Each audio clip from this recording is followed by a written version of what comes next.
Hello students of class 8, hope you all are safe at home. So today we are going to start our third lesson, Glimpses of the Past. Glimpses of the Past क्या होता है? हमारी जो पुराने past है, history है, उसकी कुछ हमें यादगार हैं, वो उन्हें इस लेसन में हमें बताए गए हैं.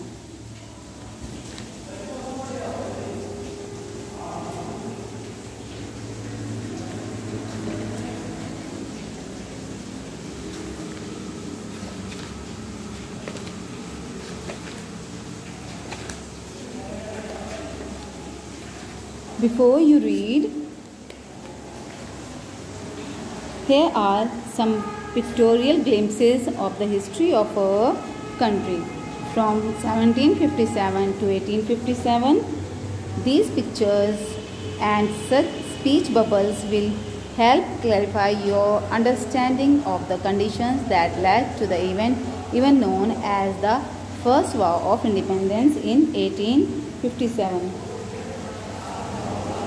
ये आप जो बुक है आपकी, इसमें आप लेसन जब खोलेंगे तो आप देखेंगे कि इसमें कुछ स्पीच बबल्स बने हुए हैं. बबल्स ऐसे जैसे कि कोई बबल्स होते हैं ना, उसमें लिखा हुआ है, कुछ स्पीचेस लिखी हुई हैं और कुछ पिक्चर्स बनी हुई हैं. तो उसके थ्रू इन्होंने ये शो किया है, क्लियर करने का कोशिश की है कि जो इवेंट्स उस टाइम पर हुए थे तो तब क्या हुआ था. और ये फर्स्ट वर्ल्ड वॉर का टाइम था, इंडिपेंडेंस के लिए जब फर्स्ट टाइम लड़ाई स्टार्ट हुई थी.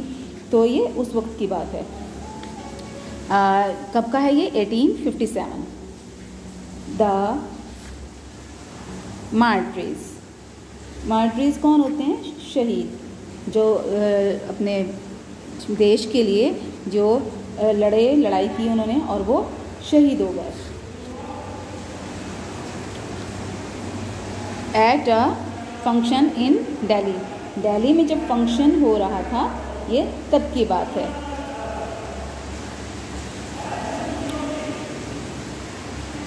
Oh my countrymen, let your eyes fill with tears as you recall the sacrifice of India's martyrs. तो आपने लता मंगेशकर का ये सॉन्ग सुना होगा, ए मेरे वतन के लोगों ज़रा आँख में भर लो पानी, जो शहीद हुए हैं उनकी तुम याद करो कुर्बानी. तो ये जो है लता मंगेशकर ने ये सॉन्ग गाया था जब दिल्ली में फंक्शन हुआ था वहाँ पर. The companies conquest 1757 to 1849.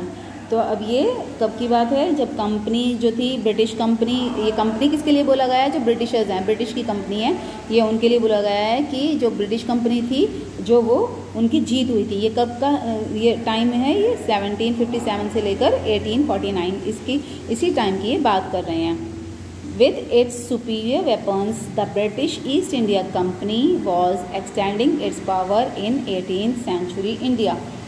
अपने जो उनके हथियार थे ब्रिटिशर्स के, वो बहुत ज़्यादा आधुनिक थे, बहुत अच्छी क्वालिटी के थे. तो इससे उन्होंने जो 18th century थी, वो उसमें वो अपना जो एरिया था उसे कॉन्कर कर रहे थे, उसे जीतते जा रहे थे. ये देखिए, ये इंडिया के ये है मैप है 1765 का. इसमें ये जो पिंक कलर है ये ब्रिटिश की टेरिटरी है, और ये जो येलो है, ये येलो पार्ट है, ये इंडियन प्रिंसेस है. तो देखिए अभी 1765 में येलो पार्ट ज़्यादा बड़ा है और पिंक पार्ट देखिए कितना है. ये ब्रिटिशर्स जो है उन्होंने कॉन्कर करना स्टार्ट कर दिया था, उन्होंने जीतना स्टार्ट कर दिया था.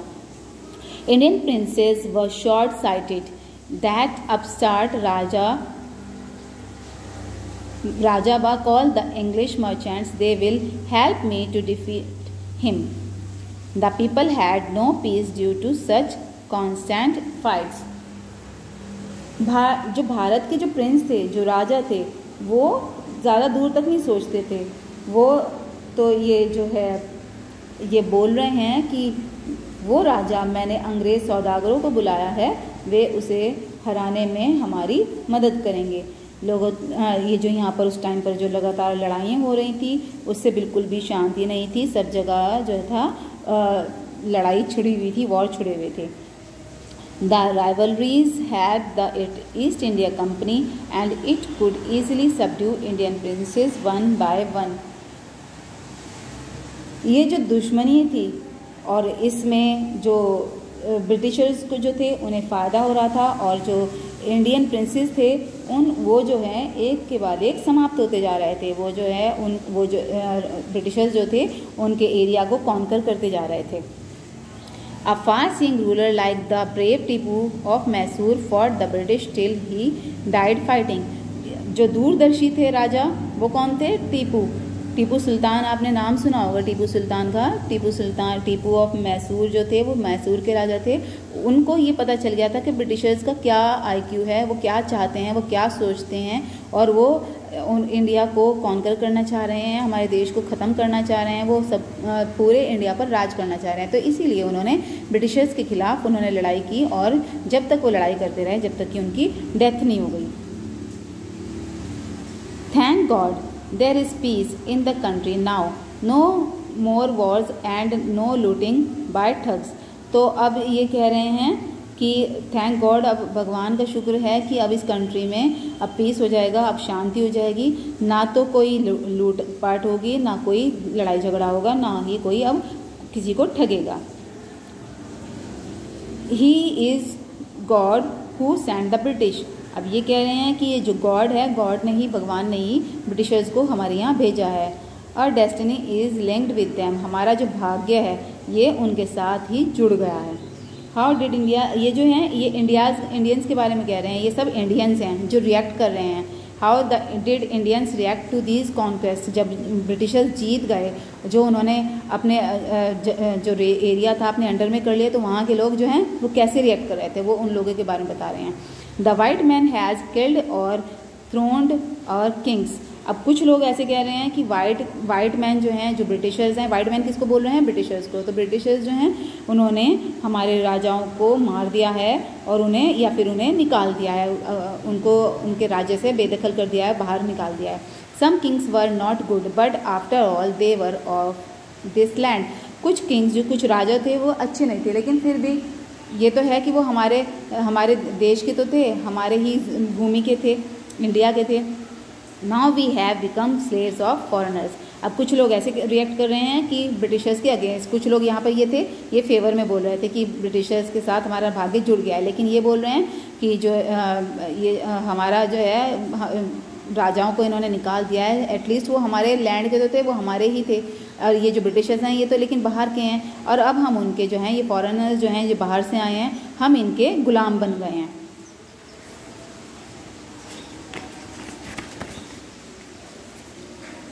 British rule. अब ब्रिटिश रूल जो है ये जो अंग्रेज़ों का शासन है, ये इसकी बात, ये तब की बात है 1765 टू 1836, जब इस टाइम की बात है जबकि ये ब्रिटिशर्स जो थे इन्होंने रूल स्टार्ट कर दिया था। Religious leaders preached ideas like untouchability and child marriage. जो रिलीजियस लीडर्स थे, रिलीजियस लीडर्स कौन होते हैं? जैसे कि पंडित होते हैं, मौलवी होते हैं और ये पादरी वगैरह होते हैं, ये सब रिलीजियस लीडर्स होते हैं। तो ये क्या सिखाते थे सबको कि अनटचेबिलिटी, छुआछूत और चाइल्ड मैरिज, जो बाल विवाह होता था। Anyone who crosses the seas loses his religion. और वो ये भी बताते थे, ये देखो ये दिखाई हुई है पिक्चर में, कि ये कह रहे हैं कि जो भी सी को क्रॉस करेगा, जो समुद्र को क्रॉस करेगा, तो वो अपना रिलीजन ख़त्म कर देगा, उसका रिलीजन जो है वो समाप्त हो जाएगा। All the misery in the world is due to women. कुछ लोग ऐसे कहते थे कि जो ये जो परेशानियाँ आ रही हैं दुनिया में, ये किसकी वजह से हैं? ये सब जो हैं वुमेन की वजह से हैं, ये जो हैं स्त्रियों की वजह से हैं। The truth was that Indian had lost self respect, the British scorned them.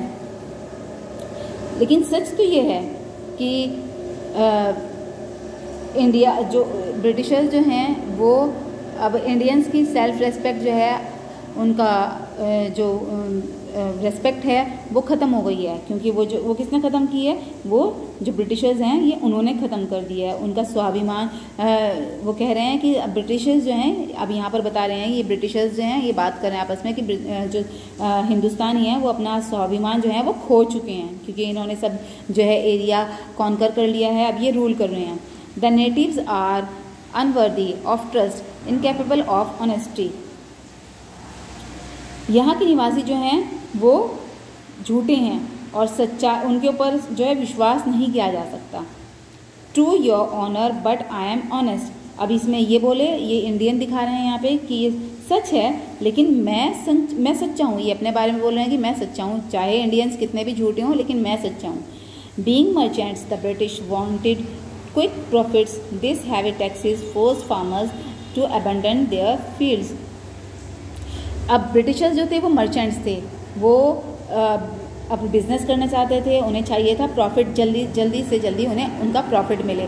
तो इसलिए उन्होंने जो थे फार्मर्स जो थे उनके ऊपर उन्होंने बहुत ज़्यादा टैक्स लगाना स्टार्ट कर दिया। उनकी फील्ड्स के ऊपर, उनके जो ज़मीन जो उन्होंने अपने आप कब्जा ली थी वो वापस उनको दे दी और उसके ऊपर उन्होंने जिससे कि उसके ऊपर वो खेती करें और उसके ऊपर वो टैक्स लेते थे। But your man are taking all my crop. लेकिन आपके ये बोल रहे हैं, ये इंडियन हैं, ये हिंदुस्तानी है, तो ये कह रहे हैं कि आपके लोगों ने मेरी सारी क्रॉप, सारी जो है फसल वो ले ली है।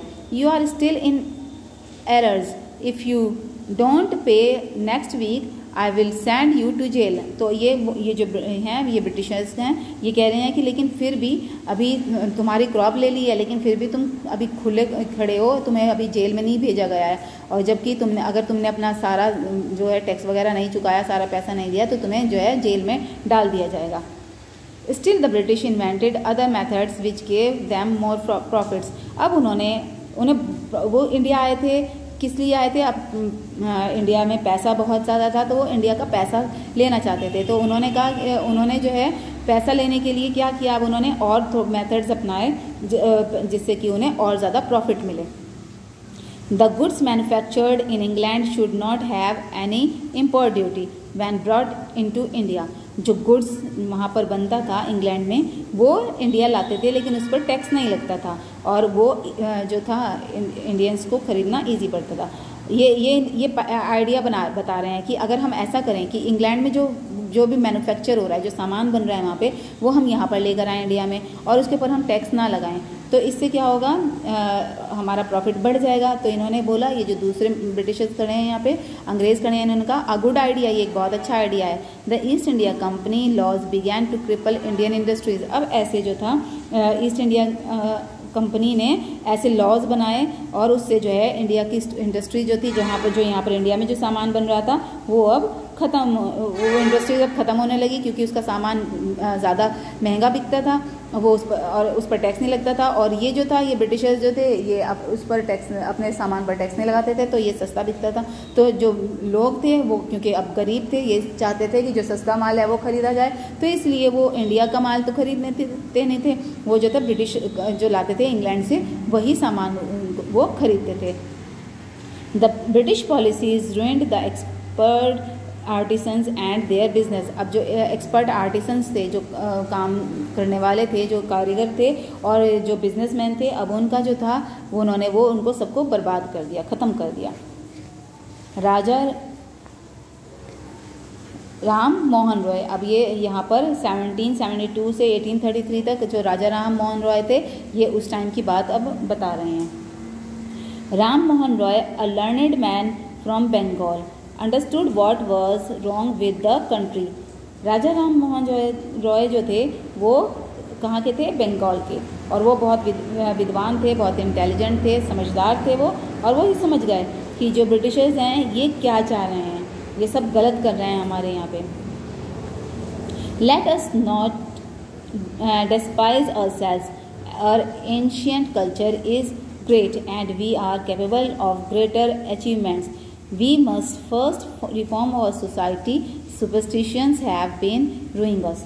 तो अब ये कहने लगे कि हमारा एक दूसरे की अपेक्षा में जो है, हमें एक दूसरे की बिल्कुल भी अपेक्षा नहीं करनी चाहिए, हमें एक दूसरे के खिलाफ नहीं जाना चाहिए।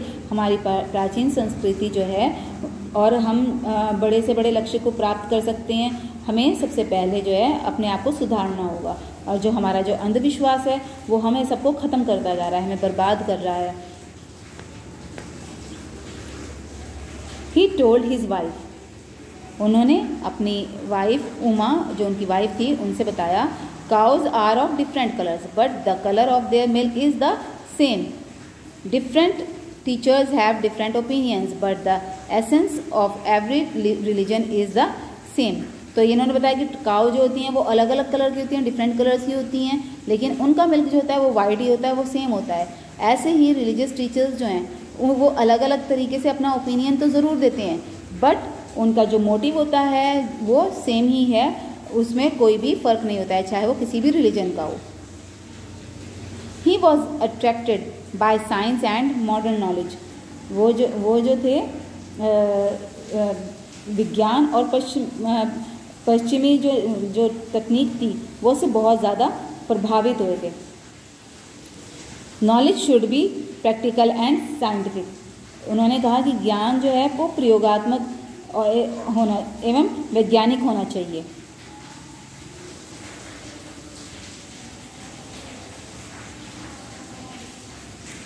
He started newspapers, but the suspicion British stopped them in 1823। अब उन्होंने जो था न्यूज़पेपर्स जो है अपना स्टार्ट किया अलग से प्रिंट करना, लेकिन जो ब्रिटिशर्स थे उन्होंने इसको स्टॉप कर दिया 1823 में। He crossed the seas and went to England to see what made the British powerful। There he told them। वो जो थे, अब ये इनको समुद्र क्रॉस नहीं करना था, लेकिन इन्होंने समुद्र को क्रॉस किया। ये गए इंग्लैंड और वहाँ पर इन्होंने देखा कि वो क्या चीज़ है जो ब्रिटिश को पावरफुल बनाती है, और उनको ये बताया उन्होंने। ये राजा राम मोहन रॉय हैं, ये यहाँ पे बता रहे हैं कि इन्होंने क्या कहा। We accept you as rulers and you must accept us as subjects, but you must remember the responsibility a ruler owes to his subjects. तो इन्होंने कहा कि हम आपको अपना शासक स्वीकारते हैं और आपको हमें अपनी जो है जनता वो मानना होगा, और आपको ये याद रखना होगा कि जो शासक होता है उसका अपनी प्रजा के प्रति जो है क्या कर्तव्य होता है, और आपको वो सब जो है दायित्व जो है वो सब कुछ अपना वो देखने होंगे, आपको उन सबको ध्यान रखना होंगे।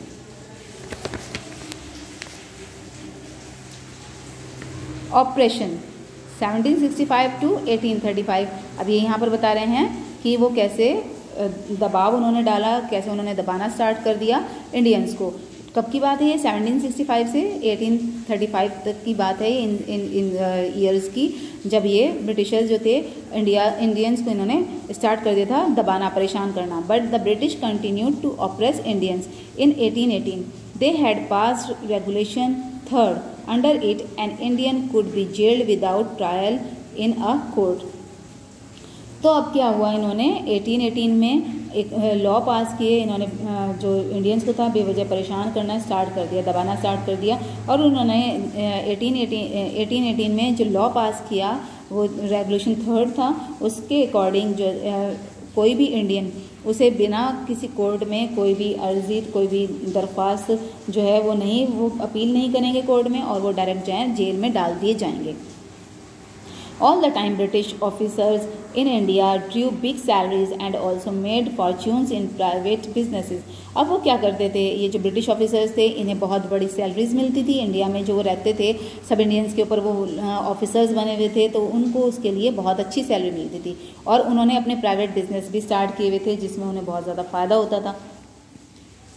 By 1829 Britain was exporting British goods worth 7 crore rupees to India। 1829 में ब्रिटिशर्स ने अपना सामान, अपना गुड भेजा, अपना जो वहाँ से मटेरियल था वो भेजा, जो था 7 करोड़ का to India. According to India जो था वो 7 करोड़ का था, और वो इंडिया में उन्होंने अपना जो मटेरियल था जो वहाँ पर वो बनाते थे वो उन्होंने इंडिया में भेजा सेल करने के लिए। Governor general Bentinck reported back home. जो ये थे गवर्नर जनरल लॉर्ड बेंटिक थे, आपने इनके बारे में शायद पहले सुना भी होगा। ये वापस आ गए। The bones of cotton weavers are bleaching the plains of India. तो ये इन्होंने बताया कि जो वीवर्स हैं जो कॉटन उगाते हैं उनकी जो हड्डियाँ हैं उनको वो फ़ायदा सपोर्ट कर रहे हैं, फ़ायदा दे रही हैं कॉटन वीवर्स को, जो वो कि अपने इंडिया में कॉटन को उगा रहे हैं। The British prospered on the company's loot while Indian industries began to die। तो अब क्या हुआ था, जो ब्रिटिशर्स जो थे अब वो प्रॉस्पर्ड हो रहे थे, वो बढ़ते जा रहे थे, और वो जो कंपनी थी वो एक तरह से इंडिया को वो लूट रही थी, और इंडियन इंडस्ट्री जो थी अब वो ख़त्म होती जा रही थी, वो बंद होती जा रही थी। डिससेटिस्फैक्शन क्या होता है, असंतुष्टता। ये कब की बात है, 1835 टू 1856, 1835 से 1856 के टाइम की ये बात है। Education in India was in Persian and Sanskrit. In 1835 English man named Macaulay suggested a change. तो अब जो इंडिया में जो एजुकेशन थी वो सिर्फ पर्शियन में होती थी या संस्कृत में होती थी। तो 1835 में जो इंग्लिश मैन आए उनका नाम था मैकॉले। उन्होंने क्या सजेस्ट किया, अब ये बता रहे हैं यहाँ पे, we should teach the native through the English language. I agree. अब ये बोल रहे हैं, ये मैकॉले जो हैं ये कह रहे हैं कि हमें जो है इंडियंस को इंग्लिश लैंग्वेज पढ़ानी चाहिए। तो ये कह रहे हैं कि आई एग्री, मैं तुम्हारे से एग्री करता हूँ, मैं तुम्हारी बात मानता हूँ। English education produced clerks to whom the British gave petty jobs under them. Incidentally, it also produced a new generation of intellectuals.